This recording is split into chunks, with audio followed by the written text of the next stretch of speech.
Hi, folks. Welcome back to the Tabletop's Edge and episode 2 of our very first Fighting Wings scenario playthrough. This one is Bomber Command's first. It takes place on September 4th, 1939. Last time out, we did the scenario introduction. We reviewed the aircraft data cards for both sides, and then we walked through the first turn's moves for each side. And just to recap where we are here at the beginning of turn 2, the three Wellingtons have spotted the incoming 109s, which started a little bit above and off of their port quarter, charging towards them. The two Wellingtons here, the lead Wellington, Wellington number 2, have opted to make a left turn to head for the safety of a nearby cloud bank here, while the third Wellington is prevented by the scenario rules from entering the clouds or it will be destroyed. He has decided to make a right turn to put his tail on the 109s and try and get as much distance from them as possible, and try and just make a flat out run for it. The 109s coming in from above, they were originally banked to the right when they spotted the Wellingtons. So the lead did a couple of snap rolls into a left bank and then a tight turn to try to prevent overshooting the Wellingtons, because we see the Wellingtons are going to be running here to the southwest, and they'd like to be in a position to make beam attacks on the Wellingtons because of the lack of defensive gunfire there. They want to avoid getting in the rear arc where this turret with the two 303 caliber machine guns can shoot back at them. The four 109s have decided that they're all going to concentrate their firepower on one of these two Wellingtons in an attempt to knock them down before they get into the cloud bank. They're probably not going to have time to do more than a single pass on them before they make it in. So it's going to be kind of an all or nothing initial pass on those Wellingtons. And then after that, we'll see where Wellington 3 has gotten himself, and they'll probably close in and spend the rest of the scenario trying to down him. They do need to shoot down at least one of the Wellingtons in order to at least draw the scenario. And I believe they have to either shoot down two, or if they don't destroy one, I think if they shoot another one to severe damage state, that might give them enough points to win the scenario. So we'll see. We'll tally that up at the end. For now, let's jump right back into turn 2. We start off with the initiative phase. Again, in this scenario, because one side, the British side, is composed of M-class aircraft. M-class aircraft move, all of them move prior to any of the F-class aircraft, which all of the German aircraft are F-class. So the British are going to move first, and then the Germans will move. So we'll kind of dispense with the initiative process. When we get into future playthroughs where we've got aircraft that are of the same class, then we'll be rolling initiative, and you'll see the impact that initiative will have on gameplay, and it is substantial.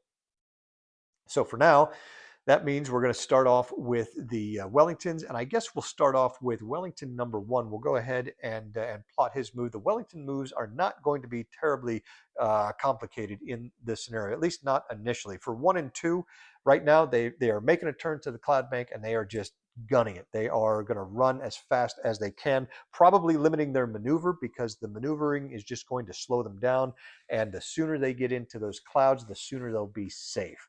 So I don't anticipate the Wellington moves taking much time at all, but let's see what it looks like.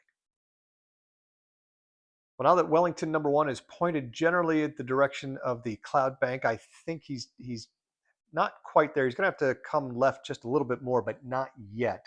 So for now, he is going to just keep trucking as fast forward as he can. His speed is 4. He's at an altitude of 200 feet. Now, in the Fighting Wing system, if your altitude is 0, you are considered to have hit the ground and the aircraft is destroyed. So he's only got 100 feet of room to play with below him.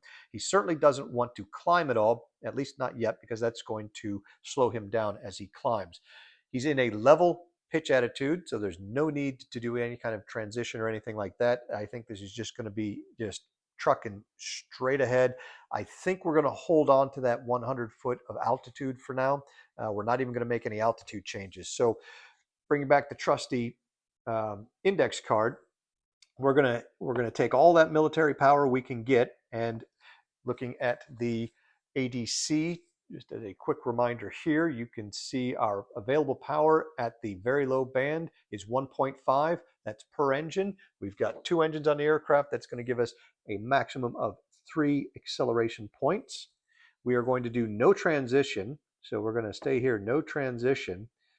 So what does that mean for our horizontal and vertical flight point split? Well, if we come back to the standard altitude change table, remember we use this to determine our mandatory and optional altitude change. When we do no transition, we use the middle column here to find out how many vertical flight points are allowed. We are in a level starting attitude. We're staying in level, so you can see none, which means all 4, our speed is 4.0, so we have 4 flight points. All 4 of them are going to be horizontal flight points. Going into our altitude, mandatory altitude change is 0. We read that off of that same exact chart. Our mandatory altitude change, level attitude, starting level attitude is none. And you can see our optional is climb or descend plus or minus up to 1/4 of our total flight points rounded up. We have 4 flight points. 1/4 of that is 1. We could optionally descend or climb 100 feet. Our vertical flight point change is going to be 0 because we're not spending any vertical flight points in the move. And our optional, I think, is going to remain as 0 as well, at least at this time. Now we may, this might be, no, we want to accelerate. Our maximum level speed at this altitude is 4.5. We are currently at speed 4. So we've got another half point of speed we can pick up. And I want to do that. So what will prevent us from accelerating is making any turns or transitions or climbing. So I'm not going to climb at this point. We're going to stay at 200 feet and just keep trucking level and see if we can nudge the old girl up to 225 miles an hour here. All right. So having determined our altitude changes, now we go into how we're going to spend our flight points. And I already said we're not going to turn or do anything that's going to incur any deceleration. So we're just going to flat out truck straight ahead 4 hexes. So that's 1 because you do count the hex spines, 2, 3, 4. Not terribly impressive, but what are you going to do? So we've moved 4. Now we record the new information on the log sheet. And I think I will walk through this just so we can take a look at the speed change on this. Here we have the log sheet for Wellington number 1. We're looking at turn 2 in the column here. Our transition rate and steps, we did no transition. So our horizontal vertical flight point split is 4 horizontal, 0 vertical. No mandatory altitude change, no VFP altitude change, and no optional altitude change, which gives us 0 for our altitude change. Our throttle remains set at full military power. We have the 3 acceleration points from last move. Those carry over. We are going to get another 3 from our engine setting here. And we're no longer in a dive attitude, and we did not descend at all, so we get no dive or dive attitude acceleration. That's going to give us 6 for our total acceleration. Let's look at our decel. We have no deceleration carry. We did no transition, no climb or climb attitude. We're not inverted. We did no turns. We did no maneuvers. We are not overspeeding. Our total deceleration is 0. 6 minus 0 gives us plus 6. Now, if you'll recall, I said that for every 5 points, net 5 points of acceleration or deceleration, your speed will increase or decrease 0.5. Because we're carrying 6 points of acceleration, that means our speed is actually going to increase 0.5. So recording our starting position for turn 3, we are currently in hex 2931. We are facing southwest still. We are still at 200 feet. Our start speed, however, is 4 plus 0.5 gives us 4.5. So we have managed to accelerate a bit.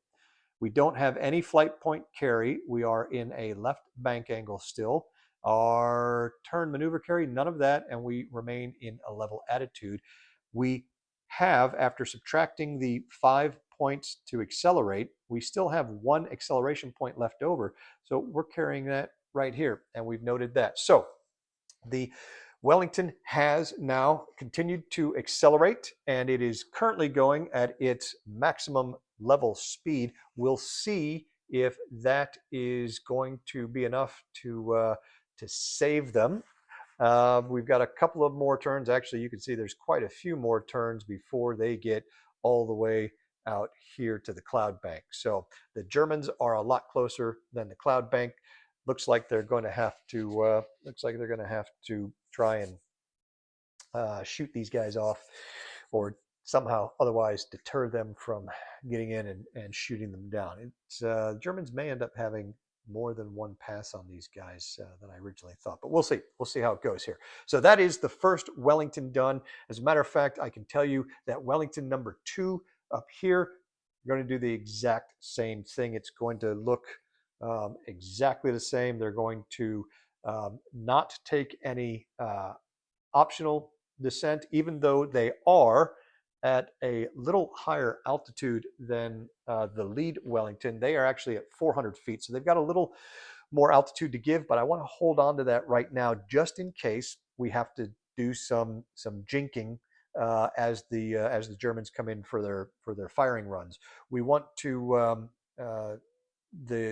again, the turning is going to decelerate the aircraft, but I can offset that by giving up some altitude to what do I say to add to the power we're getting out of the engines, and maybe keep the aircraft speed up while still being able to maneuver a little bit and try and throw off the aim of the Germans. So with the exact same move from Wellington number 2, that's going to put him 2-4 to here. I'll go ahead and record that on the log sheet for Wellington number 2. And then when we come back, we'll take a look at Wellington number 3 and see what he's going to end up doing. Now for Wellington number 3 here, you can see he's turned opposite into a right turn from the other 2 Wellingtons. That's because he's unable to take advantage of the safety of the cloud, either the cloud deck above or the cloud bank that the other 2 are heading for. However, when he's looking here, he sees the 109s, somewhat to his amazement, have turned to the west. It looks like they are not necessarily following him. That gives him a decision. Now, does he continue with the original plan of putting his tail to the 109s and just getting as much distance between them as he can, or does he try to stay fairly close to the other 2 Wellingtons, because bombers in this system, while they're generally not as deadly as the single seat fighters are, if they can stay close together, they can provide mutual support to one another with their defensive guns. Their defensive guns tend to have larger firing arcs than the fixed forward firing guns you find on most fighters. And if you get enough lead in the air, then you're bound to hit something, or at least maybe deter the fighters from coming in and getting good shots. At least that was the U.S. Army Air Force's theory. The Wellingtons are not nearly as heavily armed as the B-17s were in later years. So, but you get enough of them together, and they can still perhaps put up enough firepower to maybe damage some of the 109s. So, does he try to stay with the other 2, or does he take advantage of what appears to be the Germans focusing on the other 2 aircraft to get away? The one question he has to ask if he decides he's going to stay with these guys is, can he stay with them? Because he's currently banked to the right. They are heading to the southwest. He's going to have to roll level, and then he's going to have to roll into a left bank before he even starts a turn. And if we look at the banking flight points, he's at speed 4.0. It's going to take him 2 flight points to bank. That's going to take him 2 hexes to roll level and another 2 hexes to roll into a left bank. And then he's going to have to make a turn, which is going to carry him out probably at least another couple of hexes. He's probably going to be not able to start, and that turn is going to bring him to the west, and then he's going to have to come around to the southwest. He may not be in a position where he can turn tight enough to really stay close to the other two, where they would be able to provide some mutual defensive support. So I think looking at that, his mind is made up. He's sticking with plan A. He's not going with plan B. And of course, that means he's going to run, and it's going to look exactly like the other two Wellington moves. He's just simply going to keep it firewalled, no transition. He's in level flight. He's going to go 4 hexes forward. He's not going to make any altitude changes. He does have some altitude to play with. He's at 600 feet. But again, we want to kind of hold on to that, maybe keep that in our back pocket for a rainy day, or at least later in the game when he may need to start jinking that nose around and keep the airplane from slowing down too much. So I think we're just going to have him head forward 1, 2, 3, 4 hexes and have him end up there. And I'll go ahead and record that, and then we can get into taking a look at what the Germans are going to do this turn. Turning to the Germans, again, we'll just run through the Germans in order. We'll do the lead, then number 2, number 3, then number 4.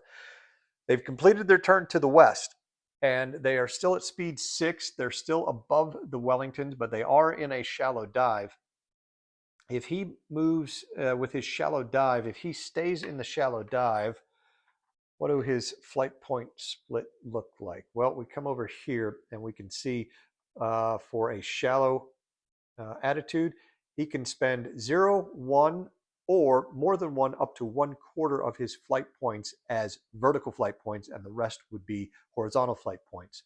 At speed 6, he has a total of 6 flight points. 1/4 of that is 1.5. Now, because his starting attitude is shallow or level, you would round the vertical flight points down and the horizontal flight points up. So that 1.5 would round down to 1. So if he stays in his shallow dive, he can spend either 0 vertical flight points or up to 1 vertical flight point, which I think is fine. He's probably going to spend 0 given his starting altitude of 900 feet. He's still, that's about 700 to 800 feet above the 2 Wellingtons here that they are gunning for, and then that, by using them all as horizontal flight points, that'll give him a maximum forward reach of 2, 4, 6. So yeah, he'll go 2, 4. He'll end up here, which is closing the distance. They're starting to get onto the beam of the Wellingtons, and he might even be able to start to accelerate a little bit in the dive.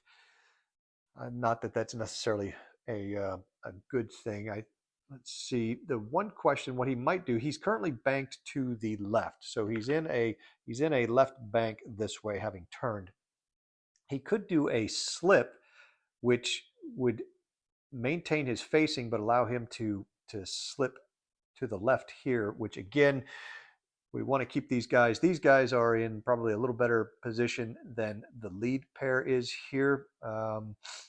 And I think what we're going to, I think that Wellington we may be going after, we'll see what it looks like as we get a little bit closer, but we may be targeting the trailing Wellington there as we close with them. Do we want to try and do a slip over? Well, we haven't seen a slip yet, so it might be worth doing. What the heck? Let's go ahead and do that. So let's get back to the trusty index card, and we'll plot out this move. Plotting out the move for 109 number 1, we are going to take emergency power again. That's going to give us 5 acceleration points. If we look here at the power versus speed chart, our speed is 6.0. Come down to the very low band we're in, and you can see to the right of the slash, the number is 5. 5 points of acceleration from our engine. We are going to do no transition, and coming back to our standard altitude change table, we'll see that we can take 0 or 1 as our flight point split. I think we're going to go all of these horizontal, so that's 6 horizontal, no vertical. Now for the altitude change. We have a mandatory altitude change. Back to that chart. We look here, we are in a shallow attitude at the beginning, 1/3 of our total flight points rounded up. 6, 1/3 is 2, so we are going to descend 200 feet We get 0 descent because we're not spending any vertical flight points here. And now optional, our starting altitude is 900 feet. And you know what? I don't think we're going to take any optional descent either. So now, how are we going to spend these 6 flight points? We could, like we said, just go 6 hexes straight forward, but that's going to start to put us towards the rear of the Wellingtons, and we want to try and stay on their beam. So I want to move a little bit further to the south, and I can do that in the left bank by executing a slip. This doesn't require me to turn my nose. The aircraft is kind of sliding, if you will, sort of sideways through the air a little bit in the direction that we are banked. Now, just like a turn, it takes a certain number of flight points in order to be able to execute the slip or skid. They're handled very similarly. A slip is going to displace the aircraft in the direction of the bank. A skid is going to displace the aircraft in the direction opposite the bank. And with a skid, you do have the option of making a facing change of 30 degrees in the direction of the bank. Again, if and when a skid comes up, we can look at that point. But right now we're just looking at the slips. So we have to go back to the power versus speed chart on the aircraft ADC one more time. And you can see below the banking line, we've got a side slip FP line. Speed is 6.0. It's going to take us 5 flight points in order to prep for the slip or the skid, which means we have to spend 5 flight points, either horizontal or vertical flight points, and then on the 6th flight point, we would execute the slip. So what that's going to look like when I plot this out is we're going to go 5H, and I'm going to go 5 of 5 for a slip left. Aircraft is going to move forward 5 hexes, and then on my last one, I'm going to execute the side slip to the left. Let's see what that looks like actually on the map and how the counter is going to move. All right, here's 109 number 1. He's going to go 5 hexes forward. 1, 2, 3, 4, 5. Now we've fulfilled the side slip requirement on the 6th horizontal flight point. We're going to go ahead and execute the slip. And in that case, the aircraft is going to move not to straight ahead, but it's going to slip into the hex just ahead and to the left. And that is where it will end up. So now what we've got to do is record the move on the log sheet. And I think I will go ahead and walk us through this real quick on the log sheet. What that's going to look like here on the log sheet is a transition rate. We did no transition. We're going 6 horizontal and no vertical. Mandatory altitude change, however, was minus 200. We did no VFP change, no optional change, so 200-foot total descent. Our throttle remains emergency. XL carry, we had no XL carry. Our power at emergency setting at this speed is 5. Dive and dive attitude acceleration. We are going to get 1 acceleration from being in a dive attitude. Again, that comes off of the, let's see here, comes off of the ADC right here. Dive XL 1.0. And then to that, we're going to add the acceleration for the 200 feet we descended at speed 6.0. That's going to give us another 2. So we have a total of 3 acceleration for the dive and dive attitude. Added to the 5 from our engine, that's going to give us 8 acceleration again. Getting into deceleration, here's our 3.5 carry from last turn. Transition decel, none. Climb, none. Inverted, none. Turn rate, none. Maneuver. This maneuver, the side slip is considered a maneuver, and we go back to the ADC. When you do a side slip, the maneuver or the deceleration incurred for that maneuver is the hard turn rate. So in this case, it's going to be a 4 deceleration for the side slip that was done. put that here, and we have no overspeed yet. So our total decel is going to be 3.5 plus 4 gives us a total of 7.5. Subtract that from 8, and we actually have a net acceleration of 0.5. That is not enough to change our speed. So when we go to record our position information for the start of next turn, we are in hex 2538. We are still facing west. We are at 700 feet now. Speed still 6.0. We have no flight point carry. We're still in a left bank. We have no turn or maneuver carry, and we are still in a shallow dive. But now we do have an accel carry here of 0.5. And that is 109 number one's move completed and logged. That moves us on to 109 number two. His wingman, I think his wingman is going to do the exact same move. So it'll just be what we've just seen here. Again, I will go ahead and record that on log sheet number 2. I'll update his position. Actually, we can do that here because he's going to go 1, 2, 3, 4, 5 ahead, and then he's going to execute his slip maneuver into that hex at the end. And then his starting altitude is going to drop down to 700 feet for the start of next turn. His speed is still going to be 6.0, so he is staying really right in formation here with the lead. And let me go ahead and record that, and then we'll pick up and we'll see what we want to do with 3 and 4. I have a feeling it's going to be a very simple move for these guys. The only thing we're going to have to really think about is how much altitude they want to lose in the descent. So back in just a moment. All right, for the trailing pair of 109s here, they're at 900 feet. They are at speed 6 in a shallow dive.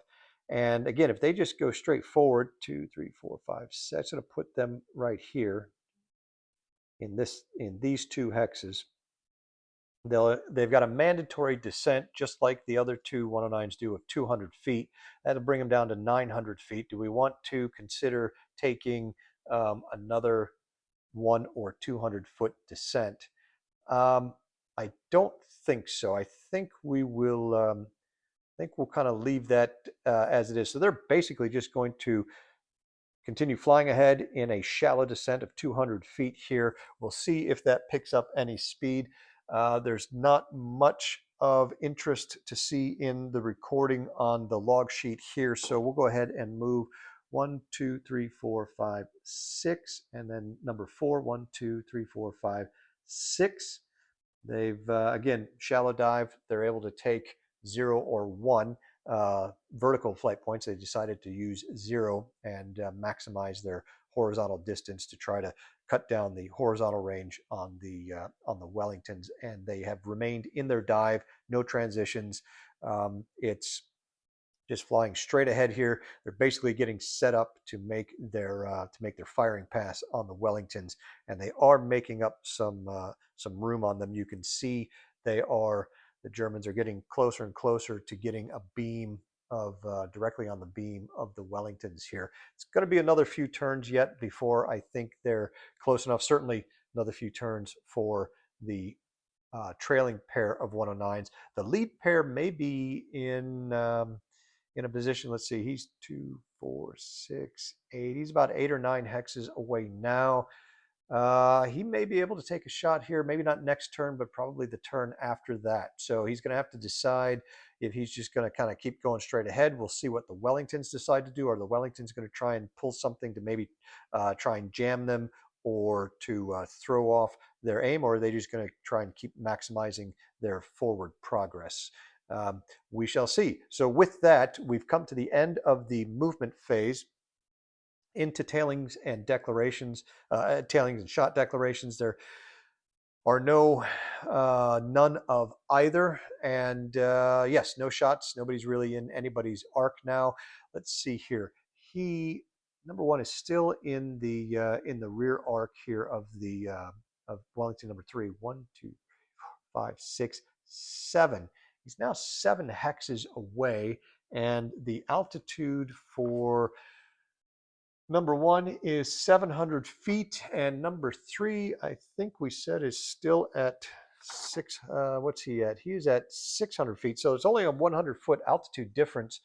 So the range has decreased from 8 hexes to 7 hexes. However, as we saw on the ADC at the end of last turn, the at range 7, out of range of the rear turret here. He's got to be at least 2 hexes closer on that total range in order to take a shot. So no combat again at the end of turn 2, and we are rolling into turn 3 as soon as I update the log sheets for the last two 109s. All right, looking at Wellington number one's options for this turn, he's got the 109s closing in, moving up on his port beam here. He's not quite pointed directly at the cloud bank here, out to the southeast. He's going to have to come around to southwest at some point. I'm sorry, south southwest at some point, but not yet. So the question is, does he make the turn now to try and spoil the shot on the 109, or does he keep trucking forward? A lot of that's going to depend. So the 109, 1, 2, 3, 4, 1, 2, 3, 4, 5, can get to here. If he's, that's still a fair distance. Wouldn't be necessarily a really good shot by the 109. I think both of these guys can afford to keep going in a straight direction for another turn before they have to make that turn to either try and throw off the Germans' attack, and also get them pointed directly at the cloud bank. So with their level flight, they are now at speed 4.5. Now, I'll show you here on his log sheet. Starting speed is 4.5. So how many flight points does he have? He's going to have 4 flight points still. However, if his speed remains 4.5 at the end of this move, well, regardless of whether or not his speed changes here, he's going to have a half of a flight point carry. He's not going to lose that 4.5. And we'll see probably next turn how that flight point carry actually works. So with that, he is going to again set max military power, which will give him 3 acceleration points. He's not going to do a transition. He's in level flight. He's at 200 feet. He's not going to take any optional descent. There's no mandatory or vertical flight point change in his altitude. So he's going to stay at 200 feet, and he's just cruising straight ahead. That's going to basically move him 1, 2, 3, 4 hexes here. So that's what it looks like on the map. And then with the log sheet, I tell you what, number 2 is going to do the same thing. I'll move him here 1, 2, 3, 4 to there. I'll go ahead and fill in the log sheet, and I'll show you there is going to be a little bit of difference here this time with the flight point carry. So once I get it filled in, I'll show you that. I'm going to go ahead and fill in both of their log sheets, and then we will take a look at number 3 and see what the third Wellington's going to end up doing. Looking at the log sheet for Wellington number 1 here for turn 3, you can see that there's no transition, 4 horizontal, 0 vertical flight points. There's no altitude change, military setting 3. We had 1 power acceleration. I'm sorry, did that backwards. We had 1 power excel carry from the previous turn and 3 from our engines here for a total of 4. There was no deceleration incurred as a result of the move. That gave us 4 for our net XL decel. So we carried 4 acceleration, not enough to change the speed. So going into the start of turn 4, we see he's in hex 2728 southwest. Starting altitude still 200 feet. Starting speed still 4.5. Now in the half flight point carry, we've noted that here. So we're going to get a half flight point carry. Left bank level, and the XL carry is in the proper space here, and we're carrying 4 XL into next turn. Wellington number 2 The log sheet looks very similar. The only change is the starting hex. So with those two done, now we've got one more Wellington to do before we get into the 109s. For Wellington number 3, you can see he's starting to separate from everybody else here. He is going to run out of map before he gets to before we reach turn 20 if he heads off in this direction. So he's going to have to be doing some maneuvering in order to stay on the map and survive through turn 20, which means he's going to have to do some kind of maneuvering. And it doesn't look like he's in any immediate threat from the 109s here that appear to be targeting the other two Wellingtons. So this might be an opportunity for him to maybe turn out to the west. He's still going to be heading away from the 109s. He can maybe turn west and head west for a while before turning back and doubling back to the east and trying to sneak out maybe behind him if the fight continues on and carries to the west. He could start that turn. He's already banked to the right here. He could start a turn to the north and kind of come out this way, but they're still a lot closer to the eastern edge of the map board than the western side. So I think in order to buy him some time, he's going to end up having to reverse his bank and then bring the nose back over to a westerly heading. And like I said, now is probably the time to do it because the Germans should be preoccupied with the other Wellingtons for the next couple of turns. So with that in mind, we are going to have to get out of the right bank that he's currently in and get into a left bank before we can start turning the aircraft. If we go back to the ADC as a reminder here, his speed is 4.5 now, so he's at his max level speed. That still keeps him on the first column here, and it's going to require 2 flight points to make a bank angle change. He has 4 flight points this turn. So I think we start the bank, and what he's going to do is he's going to go forward 2 hexes horizontally, and that will roll him from right bank to level, and then he's going to go 2 hexes further, and that'll put him into the left bank. That will be all he will be able to do this turn, but he is set up then at the start of next turn to go ahead and begin that turn. Now that the bombers have completed all their moves, we'll turn and consider the Germans here on turn 3. The Germans are coming in fast. They're all at speed 6. They are a few hundred feet above the bombers. And if the lead 109 here just moves 6 flight points forward, that's 1, 2, 3, 4, 5, 6, puts him in 25-32. If he makes a 30-degree facing change here at the end, that's going to put him at a range of 4 from the trailing Wellington number 2. And we look at the firepower chart. At range 4, with all 4 machine guns, he's going to generate 5 firepower points, which is really not that good. So he could get a shot. It's going to be probably a low odds shot given the deflection angle. So I don't think he's going to want to do that. Plus, in order to make that shot, he's got to turn to the right. And that's with the Wellingtons continue on to the southwest. He would be then going northwest. He's going to have to flip back around and make a turn to get another attack on them, which is going to put him behind them at best case. It may loop him around to the far side of the Wellingtons and he can come back in this way. But again, we've also got number 3 kind of wandering out here by himself. We've got a 20-turn limit here on the game. We've already burned up 2 of those, so we've got 18 turns left to try to shoot down at least one of these bombers, and preferably 2 if possible. So I think what we're going to do is hold off on not taking the shot this turn. Each turn, we know we're faster than these guys. We will be closing with them. The plan for the Germans is to make 1 pass on the lead bombers here and then circle around and try to use the remaining game turns to shoot down the 3rd remaining bomber who's sort of trapped on the map and cannot escape.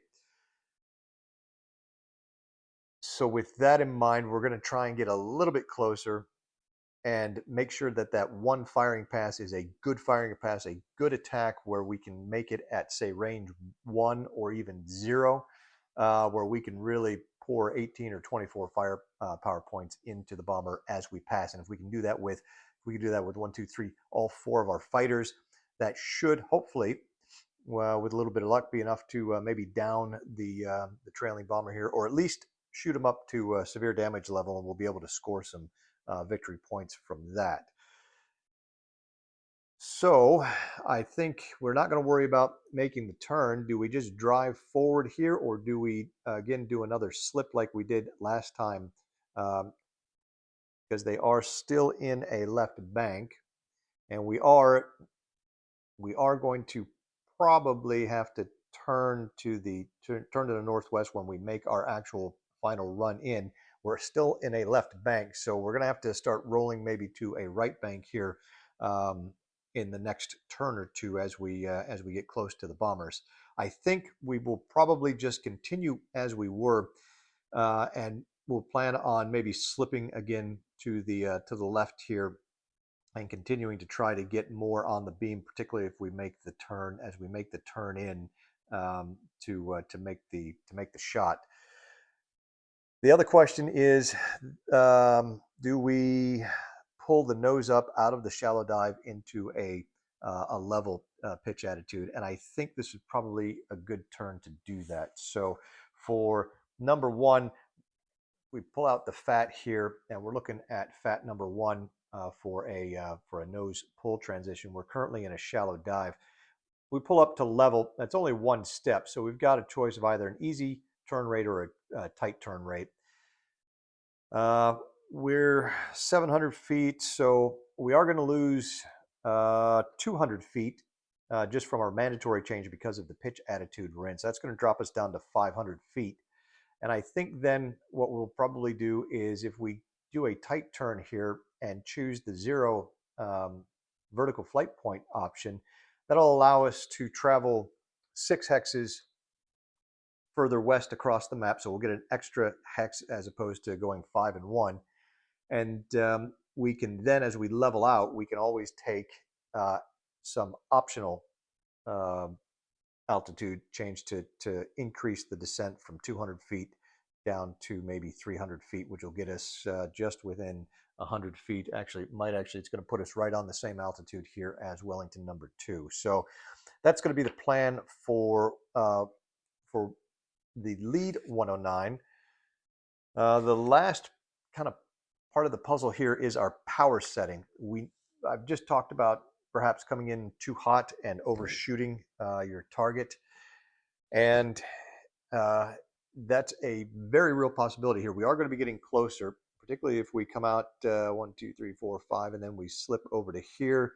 That may put us, I think, as long as we stay at speed 6 or maybe 6.5, we'll be all right for the attack run, which we're kind of looking at on turn 4.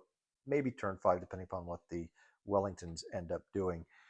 So do we want to take the full 5 points of acceleration we have available to us? We have a 0.5 carry. Yeah, I think that's going to be all right, because we are going to be doing the slip, and the slip is going to incur some hard turn rate decel for us here. So that's going to be 4 points there. I don't think we're in any danger of getting too fast at the moment. And we can always, if we need to, we can always manage that speed next turn as we get a little bit closer and have an even better idea of where we're going to be on the turn where we're planning on taking the shot. So we're going to go ahead and we'll take the emergency power, all 5 points. We're going to do a pull transition. It's a tight turn 1, and that's going to give us 6 horizontal flight points and 0 vertical flight points. Our mandatory altitude change, as we see here on the chart, we're in a shallow. It's 1/3 of our flight points rounded up. At speed 6, we've got 6 flight points, which is going to be, you can see here, we've got power setting, transition, and flight point split here. That's going to be 1/3 of 6 is -2.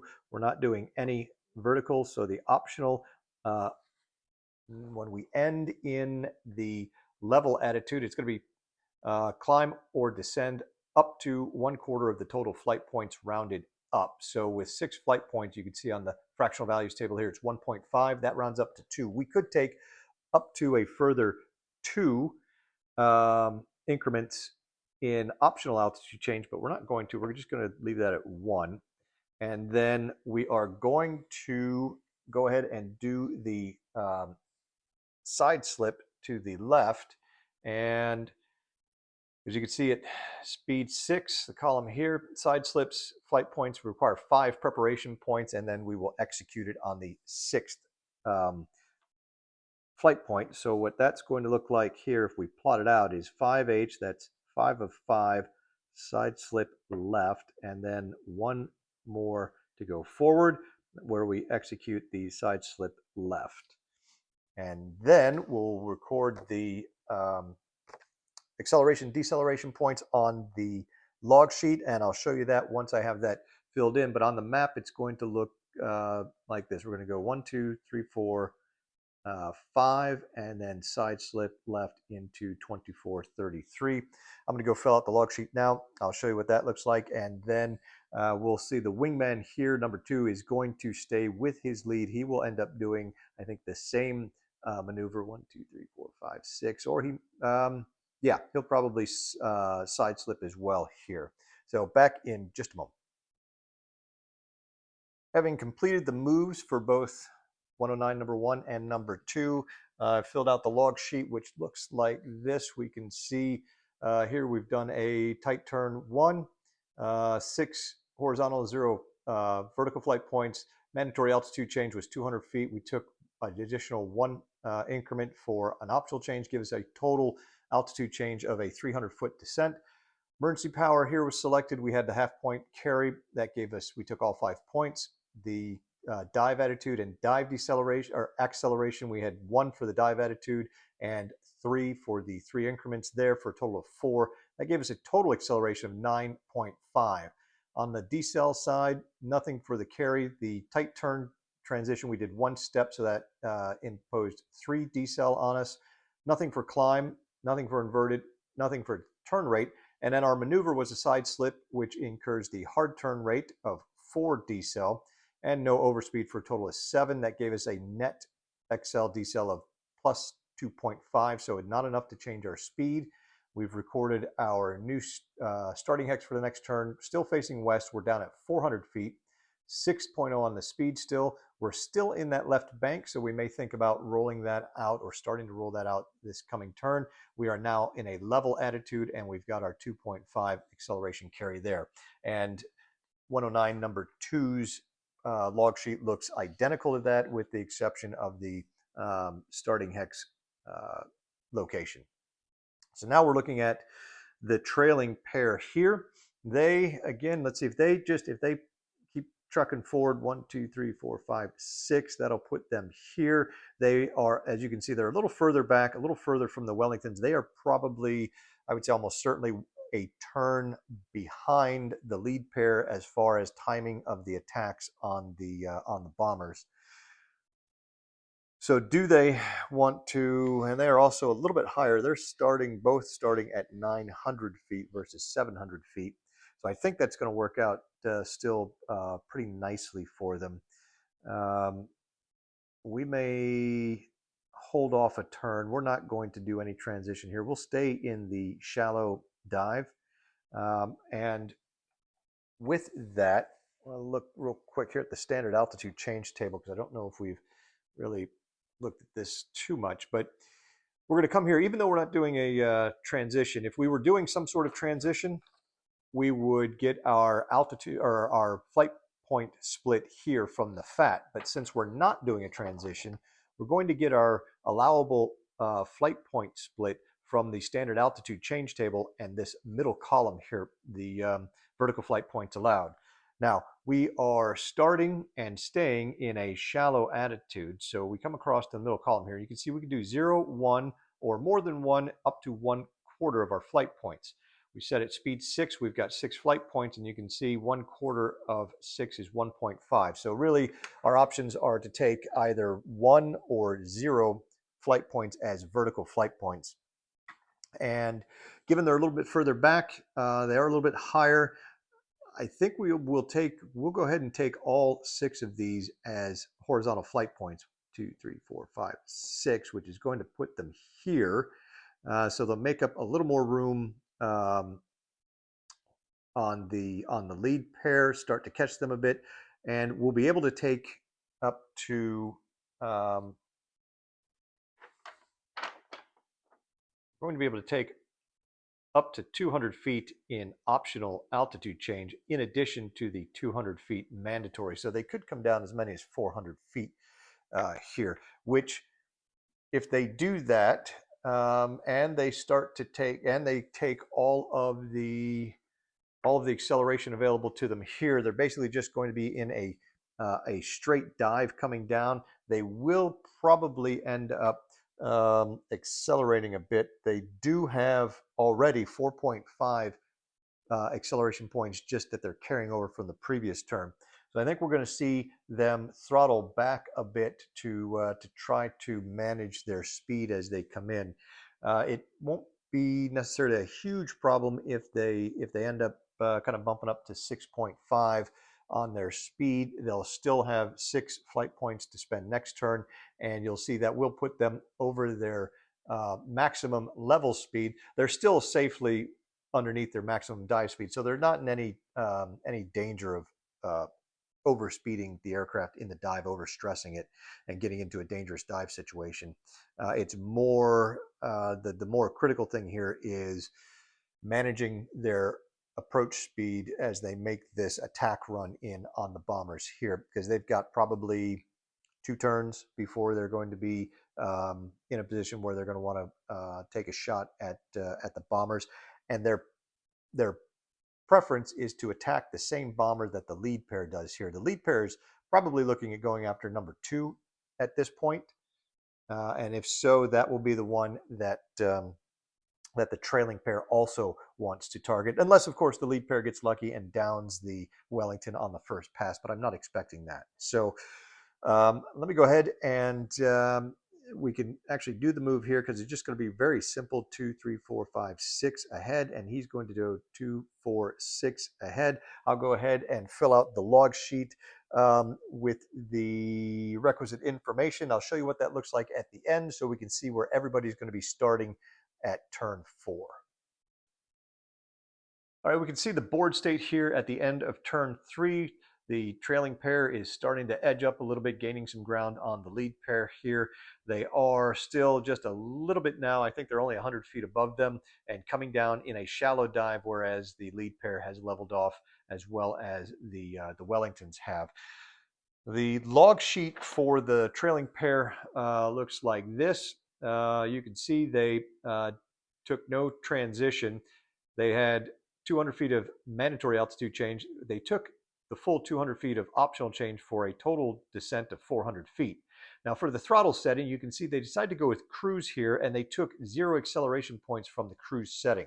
There are 2 settings in the game that will allow you to take 0 acceleration points. There's idle and cruise. Now the reason we didn't go all the way back to idle is that in addition to only giving you 0 acceleration points, it also immediately reduces your speed by 0.5. So it would have dropped their speed to 5.5 for turn 3, which would have only given them 5 flight points. We didn't want to do that and slow down quite like that.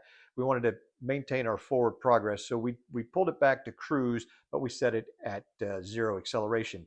Even without any acceleration from the engine this turn, however, you can see thanks to the 4.5 carry and the 5 from our dive attitude and dive, we still had 9.5 acceleration points.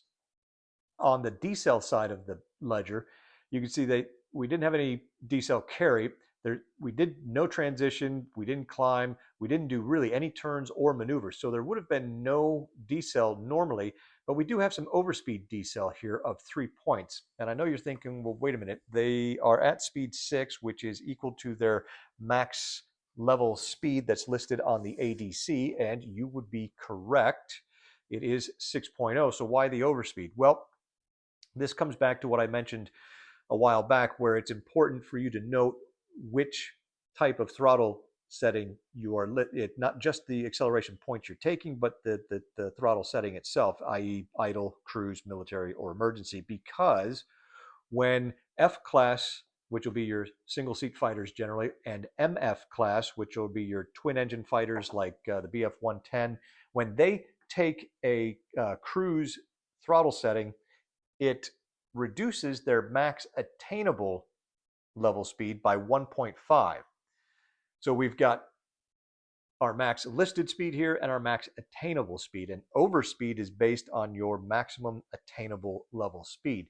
If we subtract 1.5 from the max speed, and again, that's 1.5 if those two classes are in the medium, high, or lower altitude band. If they're in the high altitude or higher band, they only subtract 1.0 from their max attainable. But in this case, we're going to be taking 1.5 off of 6.0 here, which leaves us with 4.5 as our maximum attainable level speed with a cruise throttle setting. The overspeed that you incur is equal to 1 point for every 0.5 speed that you exceed your max attainable level speed. So in this case, that's 1.5 that we're over. That's 0.5 units, so that's going to be 3 decel, and that's how we get the 3 decel points that you see here. But even with the overspeed and taking no acceleration from the engine this turn, we still end up with a net of plus 6.5, and that is enough, because it only requires 5 points to change speed in either direction, to increase our speed 0.5, which means at the start of turn 4, both 109 number 3 and number 4 now have sped up to 6.5. They're still in the left bank, and they are in a shallow dive, and they're only at 500 feet. So we know with the mandatory altitude change they're going to have to take from the fact they're still in that shallow dive, that's 200 feet right there. So you can expect to see them pull out of this shallow dive into a level pitch attitude with a transition next turn for sure. That will keep them out of the water, which is always a good thing. And they'll probably do so at the tight turn rate, which will allow them to take, which will keep them from having to use any of their flight points as vertical flight points, which would be an additional 300-foot loss off of their altitude, which will put them right in the drink right there. So that tight turn will also incur a little more decel, which will help slow them down and maybe bring their speed back just a little bit. So that's the end of turn 3. Let's go ahead and roll into turn 4, and then I think we'll have turn 4 be the last turn for this installment, and then we'll get into to the next installment afterwards and see. I don't know. We may actually get an attack here from the lead pair in this next turn. So let's see. Let's go ahead and just get to it. Before we move on to turn 4, I did want to make a clarification on something I had said earlier about the banking flight points. If you recall, I was showing you the banking flight points line here on the power versus speed chart, and showing you how as the aircraft speed increases, the number of flight points required to roll the aircraft one bank angle change increases. And I think I may have said that it takes longer to roll the aircraft at the higher speeds. That's not accurate. That's actually not what I meant to say. What I meant to say is it takes more flight points to roll the aircraft, because the rate of roll of the aircraft is not going to vary considerably as the speed changes. Rate of roll is pretty constant. What's happening here, the reason the flight point increases as the speed increases, is more a function of the flight points themselves and how big a chunk of each game turn each individual flight point represents. So we know that the turns are, say, 4 seconds. And if we are at speed 4.0, we're going to have 4 flight points to spend in those 4 seconds. So each flight point is essentially, or roughly, 1 second of time to expend 1 flight point. And we can see at speed 4, it takes 2 flight points to roll those 60 degrees from level into a right bank or a left bank. That's roughly half the turn. That's 2 seconds of time. But now, if the aircraft has accelerated and the aircraft's flying at 6.0, it's going to have 6 flight points, but it's still 6 flight points that are being spent in those same 4 seconds. So now, instead of each flight point taking 1 whole second in order to expend it, it's now being expended in 2/3 of a second. And so it's going to take you 3 flight points to give you that same rate of roll that you would have had here when you only had 4 flight points to expend. you can see that the maximum roll rate, if we were starting at level and we wanted to roll as far as we could to the right in one turn with 4 flight points, we would spend 2 flight points to roll to right bank and then 2 more flight points to roll into an inverted right bank. So roughly 120 degrees of roll in those 4 seconds. And so the math there comes out to about 30 degrees per second. And again, these are approximations. The entire aerodynamic model here in the Fighting Wing system has been designed to be simplified, again, to keep us from pulling out the protractors and scientific calculators to have to play the game. Now, if you look at that at going at speed 6, you move 3 flight points, that's half the turn. Again, that's 2 seconds to do these 3 flight points at speed 6. That's going to give you that initial bank roll, and then the other 3 flight points is going to allow you to make a second bank angle change. So the reason the banking flight points increase with speed is, again, more a function of the number of flight points being spent in a fixed amount of time rather than any large change in the rate of roll of the aircraft. And I just wanted to take a couple minutes to clarify that, and because I misspoke earlier, it didn't come out of my mouth the way I intended it to. So hopefully that's clear as mud, and we can move on to the Wellingtons here for turn 4. Well, looking at the situation at the start of turn 4, I think it's very likely that we are going to see our first shots taken in this scenario. And that being the case, I'm going to want to walk through that process slowly since it'll be our first combat resolution. And seeing as the first part of this playthrough went far longer than I originally anticipated, and the length of this part is starting to creep up there as well, I think I'm going to cut off this part right here, right at the beginning of turn 4. We'll pick up with turn 4 and then get into the action at that point. However, before I wrap it up, there is something I did want to mention. Now, if you're intrigued by what you've seen so far in this playthrough or from my earlier review of the Fighting Wings series, but you're still a little hesitant to take the plunge into the full Wings of the Motherland experience, you're in luck. On December 7th, Against the Odds magazine is launching a Kickstarter for a new product called Tiger Wings. Now, Tiger Wings is going to be very similar to the Buffalo Wings reprint that they did a couple years back. The idea is that it's going to feature a simplified version of the Fighting Wings rule set that will help flatten the learning curve for new players to get into the series. Buffalo Wings, the topic for Buffalo Wings was the Finnish Air Force in World War II. Tiger Wings is going to cover the early war in the Pacific, particularly the Southeast Asia region. So you'll have coverage of the Flying Tigers, hence the name Tiger Wings. But beyond that, you should see some coverage of the air war in Malaya, the Philippines, even some pre-1941 air combat over China. You're going to get a number of new aircraft ADCs. A lot of these are going to be some lesser known aircraft, perhaps, and some early war stuff. It should be, I expect it to be yet another excellent entry into the series. And again, the rules being simplified are going to make those of you that are just getting into the Fighting Wings series, it's going to make that task a little easier for you. The Buffalo Wings project came with the magazine here. It's a full regular issue of the Against the Odds magazine that includes the simplified rule set, which runs to about 15 pages, if I recall correctly. It also includes all of the ADCs needed for the scenarios that are included in the magazine as well. In addition, because the Buffalo Wings Kickstarter was so successful, they were able to print this expansion booklet, which includes more rules, even more ADCs, and yet more scenarios.